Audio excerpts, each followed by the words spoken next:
नमस्कार दोस्तों, true IAS and PCS में आप सभी का स्वागत है।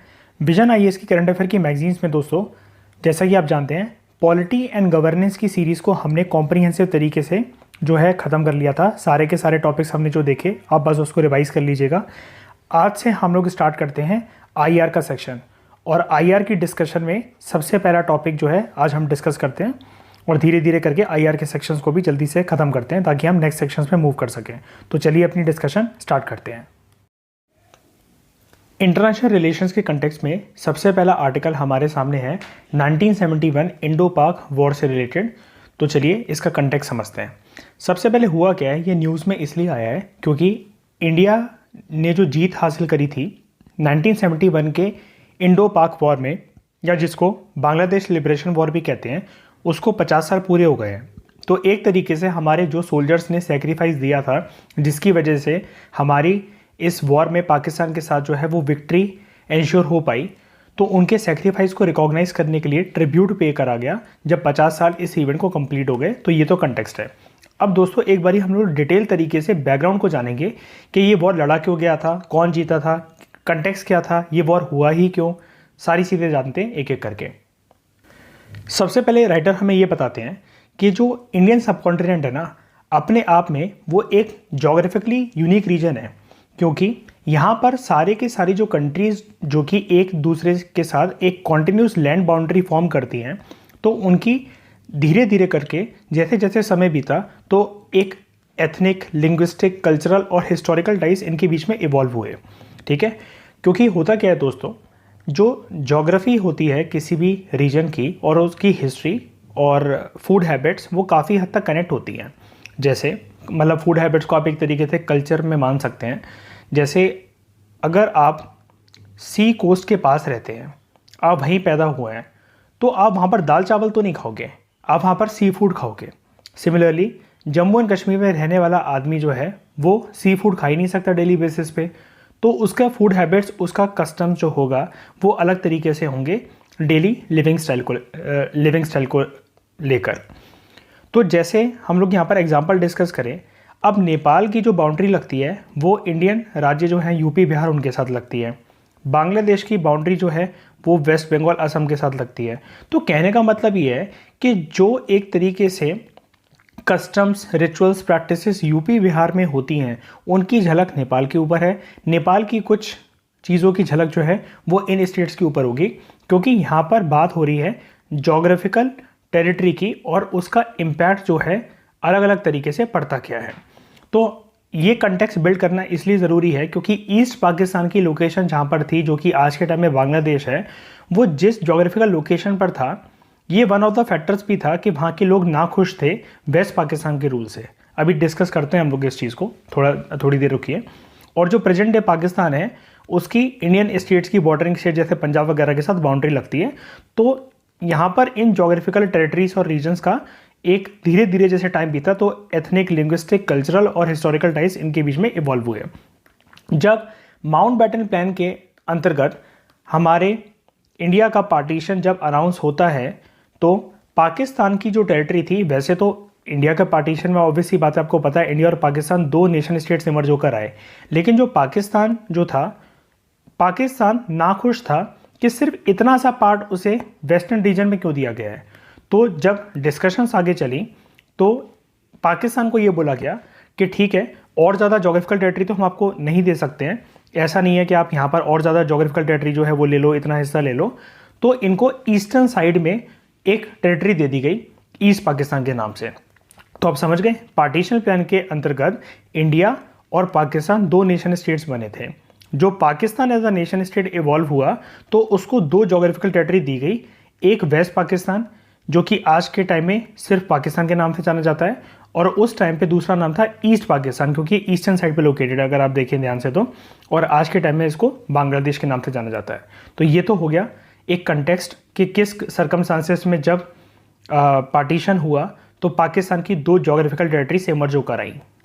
अब दोस्तों हुआ क्या, दिक्कत जो आना शुरू हुई ना, मेन इसलिए आना शुरू हुई, ये जो वेस्ट पाकिस्तान था ना, यहीं पर Pakistan as a nation state ने अपनी मेन सारे हेडक्वार्टर्स, सभी चीज़ों की जो एडमिनिस्ट्रेटिव एजेंसीज है वो सब कुछ यहीं से चलाना शुरू करा।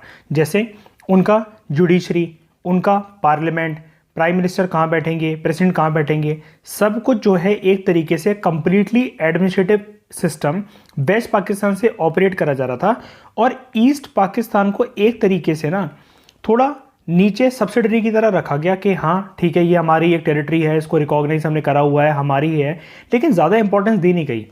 अब होता क्या है, जब आपके साथ एक टेरिटरी या तो कॉन्टिन्यूस बाउंड्री आपकी फॉर्म कर रही हो और आप एक कंप्लीट कंट्री हो इस तरीके से, तब तो सारे लोगों को ये चीज़ ध्यान में नहीं जाएगी कि हम पर ध्यान नहीं दिया जा रहा।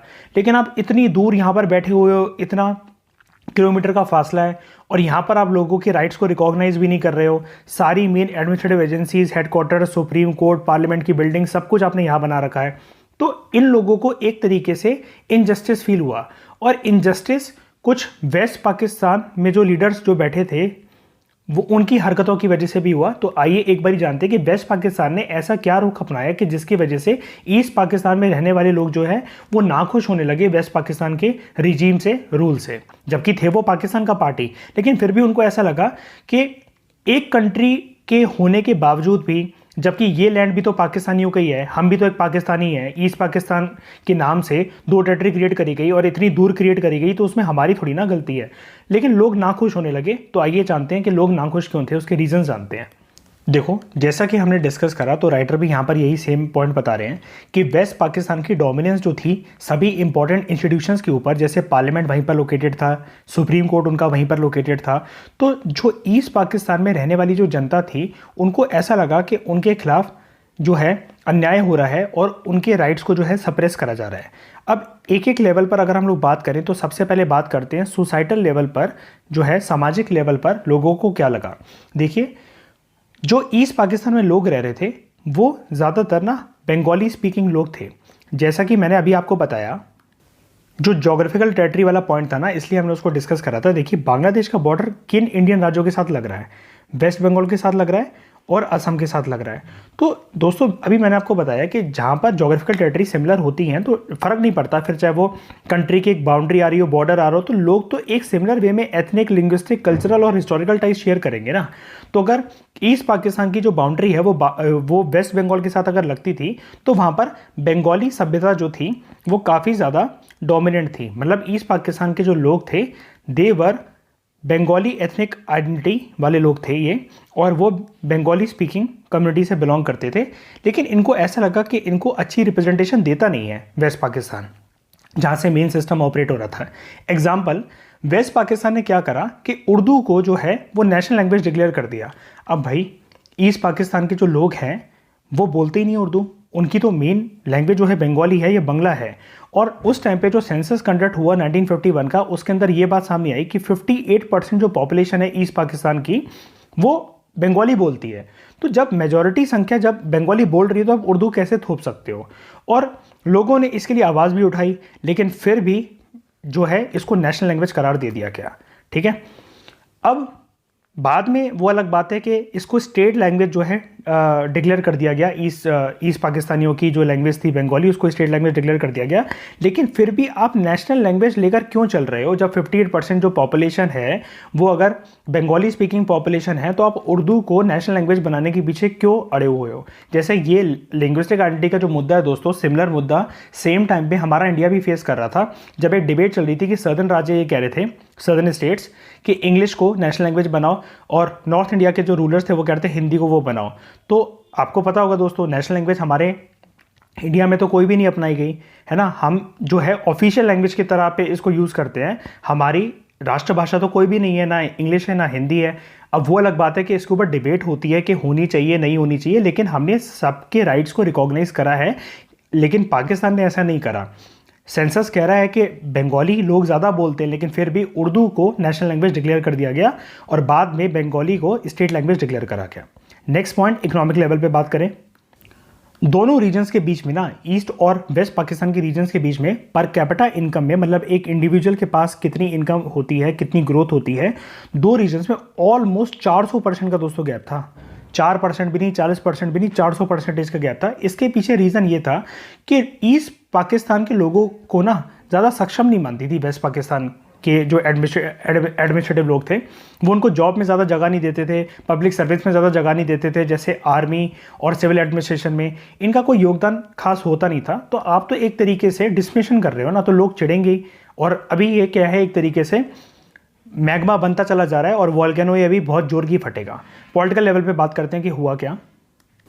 मेन जो एंटायर पाकिस्तान, चाहे ईस्ट पाकिस्तान हो चाहे वेस्ट पाकिस्तान हो, उसको पॉलिटिकल लेवल पर कंट्रोल करने वाले जो लीडर्स थे वो वेस्ट पाकिस्तान में बैठा करते थे। जैसे अयूब खान 1958 से 69 तक ये लीडर रहे, और बाद में याह्या खान 1969 से लेकर 71 तक ये लीडर रहे। अब ये जो वेस्ट पाकिस्तानी लीडरशिप थी ना, ये फेल कर गई ईस्ट पाकिस्तान के लोगों के राइट्स को देखने के लिए, उनको इंपॉर्टेंस देने के लिए। जैसे ईस्ट पाकिस्तान के लोग जो हैं उनका एंटायर सिविलियन जो है सिटीजन जो थे वो ग्रेटर ऑटोनॉमी की डिमांड करते थे कि उनको ज़्यादा राइट दिए जाए, उनको भी जॉब में पार्टिसिपेशन दिया जाए, आर्मी और सिविलियन लीडरशिप में शामिल करा जाए। लेकिन ये चीज़ हो नहीं पाई, ठीक है। और जो ग्रेटर ऑटोनॉमी उनको चाहिए थी वो नहीं मिल पाई ईस्ट पाकिस्तान को, जिसको वो 1966 से जो है लगातार डिमांड कर रहे थे। इसमें वेस्ट पाकिस्तान का एडमिनिस्ट्रेशन जो है वो फेल कर गया। उसके बाद देखिए ईस्ट पाकिस्तान में ना जब इलेक्शंस होते हैं 1970 में, तो वहाँ पर एक बहुत फेमस जो रूलर हैं वो इमर्ज होकर आते हैं। 1970 के इलेक्शंस में बहुत ही ज़्यादा सक्सेसफुल तरीके से इनकी जीत हुई थी। नाम इनका था शेख मुजीबुर रहमान। तो अब वेस्ट पाकिस्तान में जब ये सत्ता बैठी हुई थी, उन्होंने देखा शेख मुजीबुर रहमान की जो है पावर वो बढ़ती चली जा रही है, बड़े पॉपुलर लीडर की तरह इमर्ज होकर आ रहे हैं। तो कल को ऐसा ना हो कि एंटायर पाकिस्तान के इलेक्शंस हों और ये प्राइम मिनिस्टर या फिर प्रेसिडेंट के रूप में इमर्ज होकर आए और वेस्ट पाकिस्तान की अथॉरिटी में भी शामिल हो जाएं। तो इनकी एक पार्टी थी अवामी लीग। तो डेमोक्रेटिक ट्रांसफ़र करना चाहिए था जब इलेक्शंस अगर हो गए हैं वहाँ पर, तो आप और वो जीत भी गए हैं पर्सन, मतलब इनकी पार्टी जो थी ये जीत गए थे और इनकी पार्टी ने डिक्लेयर करा था कि शेख मुजीबुर रहमान जो हैं वो सत्ता संभालेंगे ईस्ट पाकिस्तान की। अब जब इलेक्शंस के प्रोसेस के थ्रू जब ये पर्सन आ रहे हैं तो इन्होंने सक्सेसफुल तरीके से वेस्ट पाकिस्तान की लीडरशिप ने मना कर दिया। बदले में शेख मुजीबुर रहमान को टॉर्चर करा गया, इनको अरेस्ट करा गया, और इतना ज़्यादा नाखुश हो गए वेस्ट पाकिस्तान की लीडरशिप के उन्होंने ईस्ट पाकिस्तान को जो है फोर्सफुल तरीके से सप्रेस करने की कोशिश करी। जैसे इलेक्शंस के बाद अनआर्म्ड सिविलियंस की किलिंग करी गई, मास लेवल पर जो है लोगों को मारा गया, अरेस्ट करा गया, इवन रेप्स तक करे आर्मी पर्सोनल ने। और जो लोग आए थे इस ऑपरेशन के अंतर्गत जिसका नाम था ऑपरेशन सर्च लाइट, जिसमें ईस्ट पाकिस्तानियों के राइट्स को जो है वो दबाया गया। और लोगों ने कहा, ईस्ट पाकिस्तान के जो बंगाली स्पीकिंग लोग थे, हमें ना लिंग्विस्टिक राइट्स हैं, हमें ना सिविल राइट्स हैं, ना हम जॉब ले सकते हैं, ना इकोनॉमिक राइट्स हैं, ना सोशल राइट्स हैं, ना पॉलिटिकल राइट्स हैं। अब हो गई है बहुत ज़्यादा अति और ये लोग फट पड़े। इन लोगों ने डिमांड करना शुरू करी कि बांग्लादेश लिबरेशन वॉर, कहने का मतलब यह है कि ईस्ट पाकिस्तान जो है अब शामिल होकर किसी भी बदौलत नहीं रहेगा वेस्ट पाकिस्तान में, वो पाकिस्तान का पार्ट नहीं रहेगा, हमें सेपरेट कंट्री बनाओ। अब ये डिमांड जो है बहुत ज़्यादा ज़ोरों शोरों से वहाँ पर चलने लगी ईस्ट पाकिस्तानियों के द्वारा। अब अभी तक के सिनेरियो में दोस्तों आपने ये जाना होगा कि जितनी इवेंट्स जो चल रहे हैं वो सिर्फ और सिर्फ पाकिस्तान की साइड से हो रहा है, जो भी हो रहा है उनकी टेरिटरी में हो रहा है, फिर चाहे वो वेस्ट पाकिस्तान में हो रहा हो चाहे ईस्ट पाकिस्तान में हो रहा हो। सवाल ये उठता है इंडिया कहाँ आता है इस पिक्चर के अंदर, इंडिया कैसे एंटर कर गया इस वॉर के अंदर? क्योंकि ऊपर जो हमारा कंटेक्स्ट था, जो टॉपिक था, वो तो हम ये बोल रहे हैं ना कि 50 ईयर्स हो गए हैं बांग्लादेश लिबरेशन वॉर को और उसका सोल्जर्स का सेक्रीफाइस हम लोग सेलिब्रेट कर रहे हैं। इंडिया आया कहाँ से इस वॉर के बीच में? इंडिया की एंट्री कैसे हो जाती जब पूरा इशू जो है वो इंटरनल इशू है पाकिस्तान का? इंडिया क्यों शामिल है? देखिए दोस्तों, जो हमें पॉइंट्स अभी डिस्कस करने हैं वो तो एग्जाम में लिखने लायक हैं, लेकिन आउट ऑफ द कंटेक्स्ट जाकर अगर मैं 1 मिनट के अंदर आपको कुछ बात बताऊं तो वो ये है, देखो इंडिया ना चाह रहा था कि इस तरीके का कोई ना कोई इवेंट हो और उसको मौका मिल जाए पाकिस्तान को तोड़वाने का। क्यों? मतलब ये कोई बैड ईविल तरीका नहीं है इंडिया का पाकिस्तान को देखने का, लेकिन देखो इंडिया जो है ना 1947 से ही पाकिस्तान से बड़ा नाखुश था कि पार्टीशन जो है तुमने करवाया, आराम से तुम नहीं रह पाए और सारे लोग नाखुश थे, लेकिन फिर भी मोहम्मद अली जिन्ना के कहने पर, उनकी पार्टी के कहने पर आपने पार्टीशन करवाई दिया। वो अब आप जो है माउंटबेटन प्लान के ऊपर और लॉर्ड माउंटबेटन के ऊपर कंधे के ऊपर रखकर गोली चला रहे थे कि इनके प्लान में कहा गया था कि 2 कॉन्स्टिट्यूएंट असेंबली बनेंगी, 2 नेशन स्टेट बनेंगे। तो इंडिया कुल मिलाकर ना पार्टीशन के आइडिया से नाखुश था और ऊपर से आपने पीसफुल तरीके से पार्टीशन होने भी नहीं दिया। कितने लोगों की किलिंग हुई और ऊपर से फिर आपकी टेरिटरी की डिमांड कि हम सिर्फ वेस्ट पाकिस्तान की टेरिटरी से खुश नहीं हैं, हमें एक और टेरिटरी दो, तो इंडिया को ईस्ट पाकिस्तान की टेरिटरी भी देनी पड़ी। देखिए दोस्तों, आपको एक बात बताऊं, इंडिया ना बेवकूफ़ नहीं था कि उसने ये टेरिटरी दे दी। इंडिया को पता था कि चलो ठीक है, टेरिटरी तुम रख लो, हम देखते हैं तुम भी किस तरीके से रूल कर पाओगे। तुम तो वेस्ट पाकिस्तान में बैठे हो ना, यहाँ पर हम भी देख लेते हैं कि तुम ईस्ट पाकिस्तान को इतनी दूर से कैसे चला पाओगे। और पक्का इंडिया को यकीन था कि कभी भी किसी कंट्री की अगर इतनी दूर टेरिटरी हो तो उसको ईजी नहीं होता गवर्न करना इस चीज़ को। और इंडिया ये मौका जो है बड़े टाइम से ढूंढ रहा था और फाइनली उसको ये मिल गया कि अब इंडिया ने तो कुछ करा नहीं, लोगों को भड़काया नहीं, लेकिन जो इवेंट्स जैसा इंडिया सोच रहा था वैसे ही हुआ। ईस्ट पाकिस्तान के लोग जो है भयंकर लेवल से जो है वो चिढ़ने लगे वेस्ट पाकिस्तान के लोगों से, उनके एडमिनिस्ट्रेशन से। और फाइनली अब ये सवाल उठता है हमारा कि इंडिया ने इस वॉर के अंदर एंटर क्यों करा। अब ये लिखने वाले पॉइंट है एग्जाम के अकॉर्डिंग। तो देखिए, इंडिया जो है, इंडिया कभी भी किसी जो आप जानते हैं कि हमेशा से एक पीसफुल अप्रोच अपनाता है, दूसरों के इंटरनल मैटर्स में कभी भी इंटरफेयर नहीं करता। लेकिन जब बात इंसानियत की आ जाए, ह्यूमन राइट्स की आ जाए और ह्यूमैनिटी की आ जाए, और इंडिया को इस वॉर में सिमिलर ऐसा लगा कि जो कुछ ये होता हुआ अभी तक देख रहा था, it is a crystal clear threat to humanities. जो लोगों के ऊपर अत्याचार हो रहे थे, ठीक है, ईस्ट पाकिस्तान के लोगों के ऊपर जो मिसकंडक्ट हो रहा था, एडमिनिस्ट्रेशन हो रहा था, इवन रेप्स तक की जो खबरें जो सामने आई कि आर्मी पर्सोनल ने वेस्ट पाकिस्तान के ऑपरेशन सर्चलाइट के अंतर्गत घुसकर जो है ईस्ट पाकिस्तान के अंदर औरतों का, महिलाओं का रेप करा। तो इंडिया को लगा कि यार ये थ्रेट ना जो हो सकता है वो हमारे रीजन तक भी फैल सकता है और चीज़ें काफ़ी ज़्यादा ख़राब हो सकती हैं, बिगड़ सकती हैं। जैसा कि मार्टिन लूथर किंग जूनियर का ये कहना था कि अगर इनजस्टिस, अन्याय अगर कहीं पर भी होता है तो वो जहाँ कहीं पर भी न्याय हो रहा होगा उसको भी थ्रेट पहुँचाएगा, उसको भी हानि पहुँचाएगा। उसके बाद लोग जो थे भारी भरकम मात्रा में इधर उधर वो भागना शुरू कर दिया लोगों ने, ईस्ट पाकिस्तान के लोगों ने, क्योंकि वो तो अनआर्म्ड सिविलियन थे ज़्यादा से ज़्यादा। पूरा का पूरा सिस्टम जो था, पावर जो थी, वो तो वेस्ट पाकिस्तान के पास थी। तो 1971 नवंबर महीने में लगभग 10 मिलियन रेफ्यूजीज हैं वो इंडियन टेरिटरी के अंदर एंटर करते हैं। इंडिया उनको पनाह भी देता है क्योंकि एट्रोसिटीज़ हो रही थी और ह्यूमन राइट्स का अत्याचार होते हुए इंडिया देख नहीं सकता था। हालांकि इंडिया को इसके लिए काफ़ी ज़्यादा सोशियो इकोनॉमिक बर्डन जो है और चैलेंज जो है फेस करना पड़ा, स्पेशली बॉर्डरिंग स्टेट्स जो थी, जो कि ईस्ट पाकिस्तान से उस टाइम पे लगती थी, असम और वेस्ट बंगाल, ये काफ़ी ज़्यादा नाखुश थे कि आप क्यों एंट्री अलाउ कर रहे हो इतनी भारी मात्रा में, 10 मिलियन रेफ्यूजीज़ जो हैं। तो इंडिया ने इनको रुकवाया भी, जैसे जेएनयू के अंदर ये लोग आकर रुके और लोकल उन स्टेट्स में जो भी लोकल हॉस्पिटल्स जो थे, गवर्नमेंट बिल्डिंग्स थी, सरकारी कॉलेजेस थे, वहाँ पर जो है लोगों को रात भर रुकने के लिए और जितने भी टाइम उनको मतलब एक तरीके से रुकना है तो पनाह दी एक तरीके से इंडिया ने। और इंडिया ये भी देख रहा था, वन ऑफ द रीज़न ये भी था, इंडिया इतने टाइम से रिक्वेस्ट कर रहा था यूनाइटेड नेशन से, वेस्टर्न नेशन से, ठीक है, इवन यूएसए तक से रिक्वेस्ट करी, लेकिन ये लोग फेल कर गए कि एक पीसफुल सॉल्यूशन निकाला जाए कि किस तरीके से जो ईस्ट पाकिस्तान में रहने वाली कम्युनिटीज़ हैं उनके खिलाफ जो भी अत्याचार हो रहे हैं, जो भी उनके खिलाफ ह्यूमन राइट्स वॉल्यूशंस हो रहे हैं, उसको आप देखो, कुछ स्टेप लो। लेकिन सारे के सारे वेस्टर्न नेशंस जो ये एट्रोसिटीज़ हो रही थी नागरिकों के ऊपर, ईस्ट पाकिस्तान के ऊपर, इसके ऊपर साइलेंट थे। तो इंडिया ने डिसाइड करा ठीक है, बाहर में जाओ सब, हम एंटर करते हैं इसमें। फिर इंडिया जो है, इंडिया का कोई मकसद डायरेक्टली पाकिस्तान के साथ इंटरफेयर करने का नहीं था। वेस्ट पाकिस्तान के जो रूलिंग रिजीम थी वो इंडिया को लगातार बोले जा रही थी, आप पीछे हट जाओ, आप क्यों उनको पनाह दे रहे हो, आप क्यों इंटरफेयर कर रहे हो, आप क्यों उनको रेफ्यूजीज़ बनाकर अपने टेरिटरी के अंदर घुसने दे रहे हो। तो इंडिया जो था कुछ रिएक्ट नहीं कर रहा था, पीसफुल तरीके से इंडिया बात करना चाह रहा था। लेकिन पाकिस्तान ने एक तरीके से अपनी ईगो और फ्रस्ट्रेशन दिखाकर इंडियन टेरिटरी के ऊपर वेस्टर्न पाकिस्तानियों ने एयर स्ट्राइक्स कर दिया। और यह घटना थी 3 दिसंबर 1971 की। वेस्ट पाकिस्तान ने एक ऑपरेशन लॉन्च करा था, ऑपरेशन चंगेज़ खान। अब जब आप प्रवोक करोगे तो इंडिया अपनी साइड से कभी भी कोई चीज़ इवेंट प्रवोक करेगा नहीं, लेकिन जब उसके खिलाफ कोई चीज़ होगी तो वो चुपचाप भी नहीं बैठेगा।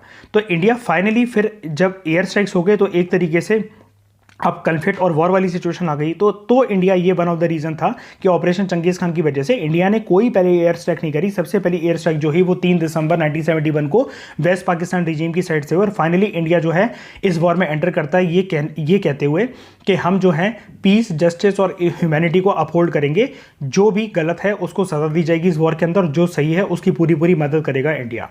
ये इंडियन रिजीम ने, इंडियन रूलर्स ने कहा। अब दोस्तों बहुत मज़ेदार इवेंट्स होने वाले हैं, ध्यान देना आराम से। जो बांग्लादेश लिबरेशन वॉर के ईस्ट पाकिस्तान फाइनली अब जब बांग्लादेश का रूप लेगा तो क्या क्या इवेंट जो है वो सामने निकल कर आए, ये हम लोग देखते हैं स्टेप बाय स्टेप। तो आप इसको मेंस आंसर राइटिंग में बस ये आप 5 चीज़ें लिख कर आ जाओगे तब भी आपका काम चल जाएगा। देखो, मार्च से अप्रैल, ठीक है, यहाँ पर क्या होता है कि ईस्ट पाकिस्तान जो है जहाँ पर शेख मुजीबुर रहमान ऑपरेट कर रहे थे वो डिक्लेयर करते हैं इंडिपेंडेंस, कि उनको इतना अरेस्ट करा गया, लोगों के साथ इतना जो है एंटी ह्यूमन टॉर्चर हुआ, रेप्स हुए, ठीक है। तो वो डिक्लेयर करते हैं ईस्ट पाकिस्तान के लोग कि हम इंडिपेंडेंट हैं, अब हम पाकिस्तान का पार्ट नहीं है। और वो एक मूवमेंट चलाते हैं मुक्ति बहिनी के नाम से, जिसको बाद में लिबरेशन आर्मी का रूप दिया जाता है। और इसको ऑपरेट कर रहे थे, ये सारा इंस्ट्रक्शन दे रहे थे शेख मुजीबुर रहमान, जो कि ईस्ट पाकिस्तान के लीडर थे, जो कि वहाँ के 1970s में हुए इलेक्शंस में जीत कर भी आए थे। फिर जुलाई का महीना आता है। जुलाई में क्या होता है, वेस्ट पाकिस्तान जो है, यहाँ पर पाकिस्तान का मतलब है वेस्ट पाकिस्तान, ये यूएसए के पास चले जाता है और चाइना के पास चले जाता है। और ये दोस्तों एक बहुत ही ज़्यादा मुश्किल बड़ी घड़ी थी इंडिया के लिए कि 3 फ्रंट पे एक एक्सिस अलायंस बनती है, एक पाकिस्तान, फिर उसका सपोर्ट देने वाला यूएस और तीसरा सपोर्ट देने वाला चाइना। सोचिए ज़रा दोस्तों कितनी भयंकर पावर जो है एक तरीके से उस टाइम की बात है, क्योंकि इंडिया उस टाइम पे मिलिटरीली इतना ज़्यादा स्ट्रॉन्ग नहीं फील कर रहा था, स्पेशली इन 3 पावर्स के सामने। तो क्या हुआ, अब कोल्ड वॉर का जो है था ये सिनेरियो चल रहा था। तो जब पाकिस्तान अगर यूएसए के पास जाएगा तो इंडिया के पास ऑप्शन है। पाकिस्तान को बोला ठीक है कोई बात नहीं, तुम ले लो यूएसए का सपोर्ट, हम जा रहे हैं यूएसएसआर के पास। तो इंडिया जो है यूएसएसआर के पास जाता है। जुलाई में पाकिस्तान ने सपोर्ट लिया चाइना और यूएसए का। अगले ही महीने 9 अगस्त को जो है इंडिया जो है वो यूएसएसआर के पास जाता है और उनके बीच में ट्रीटी साइन होती है, treaty of peace, friendship and cooperation. और यूएसएसआर ने सपोर्ट ये करा, ये बोलते हुए उसने पूरे वर्ल्ड में ऐलान कर दिया था, अगर इंडिया को किसी भी तरीके से मिलिट्री और डिप्लोमेटिक ठेस पहुंचती है और अगर एक भी गोली अगर चलती है इन 3 एक्सिस अलायंस की तरफ से, तो हम इंडिया का सपोर्ट करेंगे इस वॉर में। अब दोस्तों कोल्ड वॉर का सिनेरियो चल रहा था, जैसा कि नाम से ही जाहिर है कोल्ड वॉर के अंदर कभी भी हॉट वॉर नहीं होता था। कहने का मतलब ये है डराने धमकाने की और पावर दिखाने की डायरेक्टली इनडायरेक्टली घटनाएं बहुत होती थी, लेकिन डायरेक्टली 2 सुपर पावर्स कभी साथ में भिड़ने नहीं आती थी, क्योंकि यूएसए फिर इसलिए शांत बैठ गया। इस एक्सिस ग्रुप का पार्ट तो था, लेकिन सिर्फ दिखाने भर को, इंडिया को डराने के लिए। लेकिन जब इंडिया ने यूएसएसआर के साथ ये पीस जो ट्रीटी थी, पीस फ्रेंडशिप एंड कोऑपरेशन की, जब इसको साइन कर लिया, तो यूएसए को पता था कि हम कुछ भी एक्शन लेंगे तो यूएसएसआर बदले में रिटेलिएट करेगा। और उस टाइम पे वर्ल्ड के सामने सबसे बड़ा खतरा था कि न्यूक्लियर वॉर ना हो जाए, वरना थर्ड वर्ल्ड वॉर स्टार्ट हो सकता है। तो एक तरीके से इंडिया ने यूएसएसआर के साथ ये ट्रीटी साइन कर माहौल को न्यूट्रल कर दिया। अब इंडिया जो है वो सेफ फील करने लगा कि ठीक है हमारे पास भी एक वर्ल्ड की सुपर पावर है जो कि हमारा साथ देगी, जिसने ये हमें दिलासा दिलाई है। फिर क्या होता है, 2-2.5 महीने बीतते हैं, 3 दिसंबर की बात आती है। तो पाकिस्तान जो है, जैसे कि हमने देखा कि वो ग्रुप के साथ मिलकर नहीं, अकेला इंडिया को प्रवोक करने के लिए एयर स्ट्राइक्स करते था। ये सोचते हुए इंडिया वीक है, हम इसको हरा देंगे, डरा हुआ बैठा है, इतने महीने तो चुपचाप बैठा हुआ है। और ये जो है इसने 3rd India Pakistan war start कर दिया। अब 3rd क्यों? पहला होता है आज़ादी की इमीडिएटली बात ही 47 से 48, फिर 1965 दूसरा था, और ये तीसरा 1971 में होता है। तो 3 दिसंबर को एयर स्ट्राइक्स की वजह से जो है, अभी हमने ऊपर देखा था ऑपरेशन चंगेज, जो ये था ऑपरेशन, इसका 1 मिनट ये रहा, हाँ सॉरी मैं भूल गया था, ऑपरेशन चंगेज खान। इसके अंतर्गत जो है पाकिस्तान ने प्रवोक करने के लिए 3 दिसंबर को एयर स्ट्राइक्स की जो है इंडिया के ऊपर करी थी। और फिर 16 दिसंबर को लास्ट इवेंट ये होता है कि इंडिया जो है वो यूनिलेटरल सीज फायर डिक्लेयर करता है। पाकिस्तान को काफ़ी जल्दी जो है धूल चटा देती है हमारी आर्मी पाकिस्तान की आर्मी को, और पाकिस्तान जो है सरेंडर कर देता है। और दोस्तों वो सरेंडर की वीडियो अगर आपको टाइम मिले तो आप यूट्यूब से देखना। कम से कम 70,000 सोल्जर्स को जो है इंडियन सैनिकों ने जो है उनकी आर्म्स जो है ज़मीन पर रखवा कर उनको घुटने टिकवा दिए थे। और इस टाइम पर हमारी प्रधानमंत्री थी श्रीमती इंदिरा गांधी जी। इतनी ज़्यादा वाहवाही उनकी ऑल ओवर द वर्ल्ड और हर जगह शुरू हो गई थी। इवन यहाँ तक उनकी रिस्पेक्ट बढ़ गई थी कि इंडिया के अंदर जो अपोजिशन पार्टीज़ थी वो भी इंदिरा गांधी को क्रिटिसाइज़ करना उन्होंने रोक दिया था, और उनकी वाहवाही हुई थी। और पार्लियामेंट के अंदर आकर जो है अपोजिशन लीडर्स उनकी तारीफ़ करा करते थे। तो she was a very bold lady at that time, और एक लेडी प्राइम मिनिस्टर ने अध्यक्षता एक देश की संभालते हुए ऐसा वॉर जीता, तो ये काफ़ी ज़्यादा काबिल तारीफ़ था। तो इंडिया हर फ्रंट पे उस टाइम पे वर्ल्ड में मतलब हर एक कंट्री जान गई थी कि इंडिया जैसा एक देश है और वहाँ पर एक प्राइम मिनिस्टर है जो कि ऐसे किसी वॉर को लड़ने का दम रखता है, सोल्जर्स को घुटने चटाने का दम रखता है।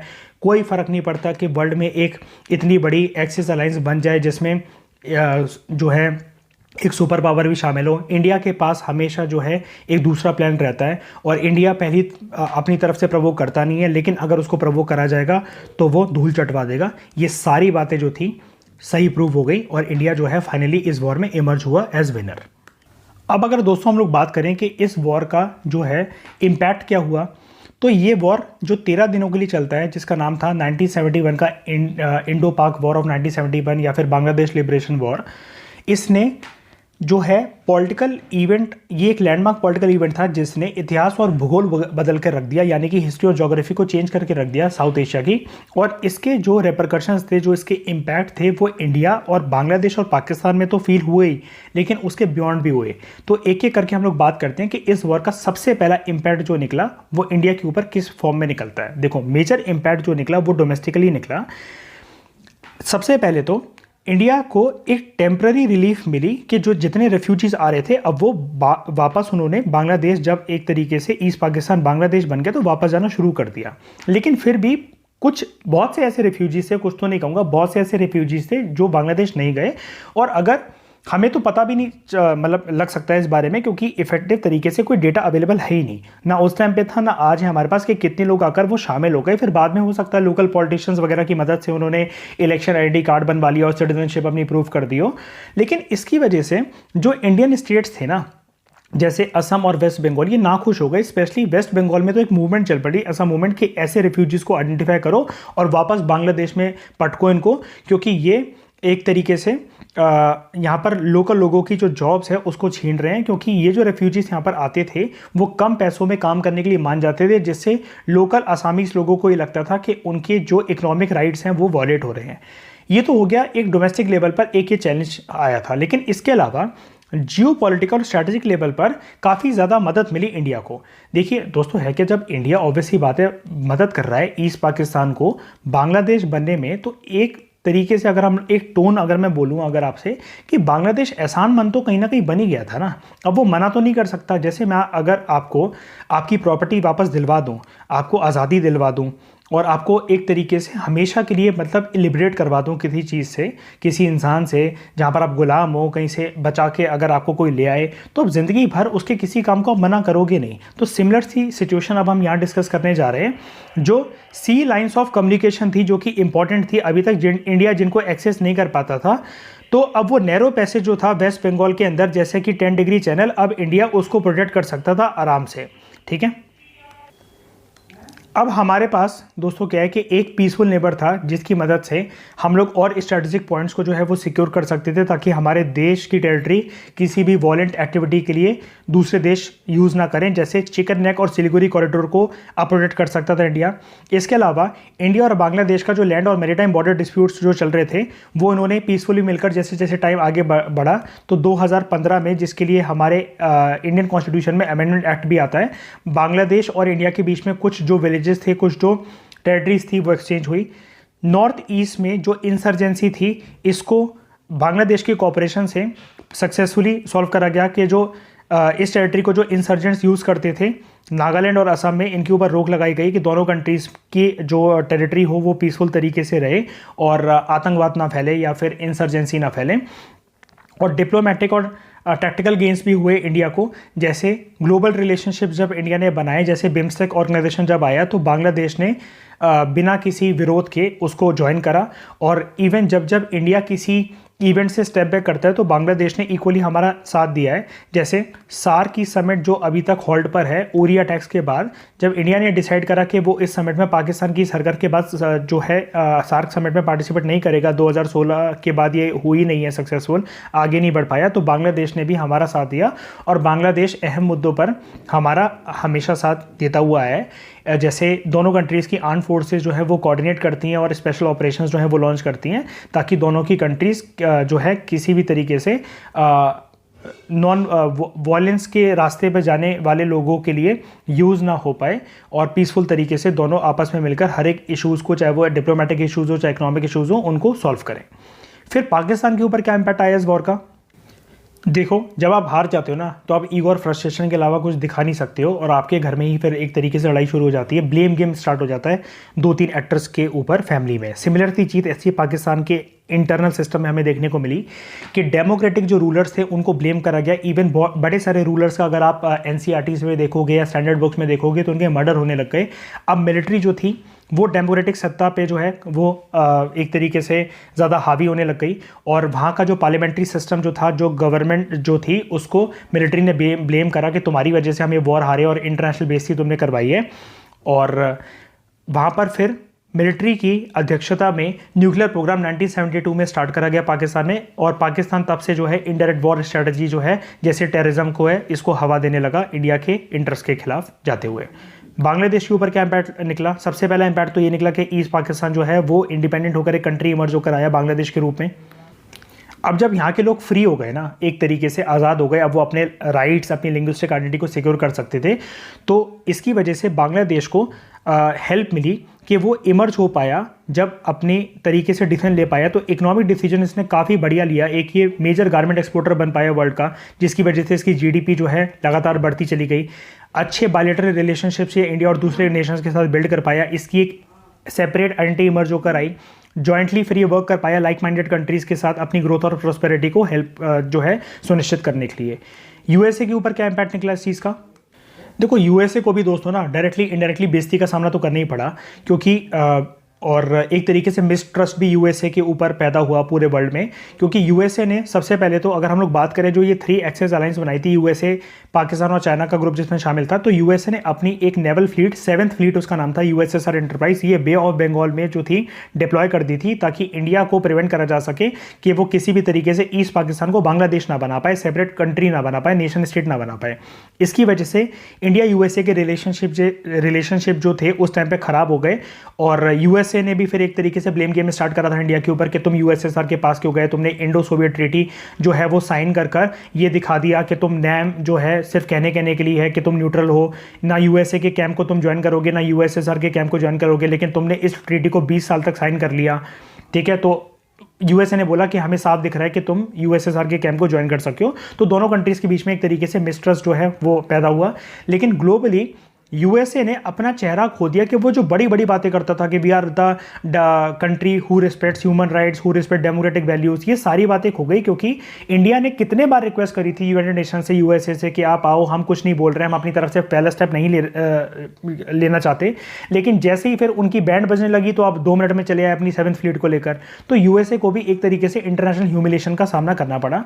अब बात करें यूएसएसआर की, यूएसएसआर के साथ हमारे रिश्ते और मजबूत हो गए। यूएसएसआर एक स्टेबलाइजिंग फैक्टर के रूप में इमर्ज होकर आया कि हमें जब भी जरूरत पड़ेगी, यूएसए का इन्फ्लुएंस जब भी बढ़ेगा साउथ एशिया रीजन में, तो हमारा दोस्त, हमारा मित्र यूएसएसआर हमेशा हमारे साथ है। स्पेशली बिल्कुल भी यूएसएसआर झिझका नहीं, वो पीछे नहीं हटा के treaty of peace, friendship and cooperation जब साइन करने की बात करी गई तो उसने आराम से इस ट्रीटी को साइन करा इंडिया के साथ, और ये एश्योर करा कि उसको, इंडिया को पूरी सहायता दी जाएगी मिलिट्री और डिप्लोमेटिक फ्रंट पर।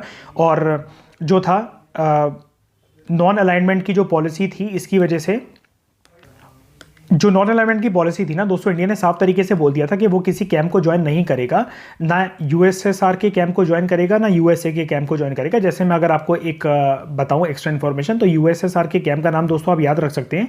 इसके ग्रुप का नाम था कोल्ड वॉर के टाइम पे वॉर्सो पैक्ट, और यूएसए के जो कैंप थे उसके 3 कैंप थे। एक था NATO, North Atlantic Treaty Organization, एक था सेंटो, सेंट्रल ट्रीटी ऑर्गेनाइजेशन, एक था SEATO, South East Asian Treaty Organization.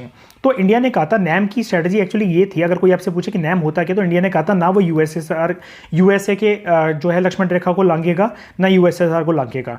तो एक तरीके से रशिया कितना अच्छा था, यूएसएसआर जिसको बोला जाता था पहले के टाइम पे, कि इसने बोला कि ट्रीटी ये साइन हो रही है, लेकिन पूरे वर्ल्ड में ये चीज़ अनाउंस कर दी गई थी कि किसी भी तरीके से इसको हिंट ना समझी जाए कि इंडिया ने हमारा कैंप ज्वाइन कर लिया है, वॉर्सो पैक्ट को ज्वाइन कर लिया है। अभी भी इंडिया जो है उसकी पॉलिसी जो है नॉन अलाइनमेंट की, हम उसको रिस्पेक्ट करते हैं। तो सोचिए जरा, वर्ल्ड पावर उस टाइम पर one of the super power, क्योंकि वर्ल्ड उस टाइम पे बायपोलर कैंप में जो है बटा हुआ था, तो वो ऐसी दिलासा करते तो काफ़ी अच्छा फील होता है ना। जैसा कि यूएसए के ऊपर एक मिसट्रस्ट पैदा हुआ, तो इस वॉर के बाद जो है यूएन को भी एक ह्यूमिलेशन जो है डायरेक्टली इनडायरेक्टली फेस करने को मिली कि पहले तो जब इंडिया आपसे रिक्वेस्ट कर रहा था तब तो आप बिल्कुल चुपचाप बैठे हुए थे कि बांग्लादेश में आओ, लोगों के खिलाफ एंटी जो है ह्यूमन राइट्स वॉलेशन हो रहा है, ह्यूमिलेशन हो रहा है लोगों का, वेस्ट पाकिस्तान के जो लोग हैं वो ईस्ट पाकिस्तान के लोगों को सता रहे हैं, तब तो आप बिल्कुल चुप बैठे रहे। और जैसे ही जो पाकिस्तान है वो अटैक करता है इंडिया के ऊपर और इंडिया जो है बदले में रिटेलिएट करने के लिए आता है, तो आप फटाफट से एक्टिवेट हो जाते हो और सीज फायर अनाउंस करने लग जाते हो जैसे ही पाकिस्तान ने इंडिया के ऊपर अटैक करा।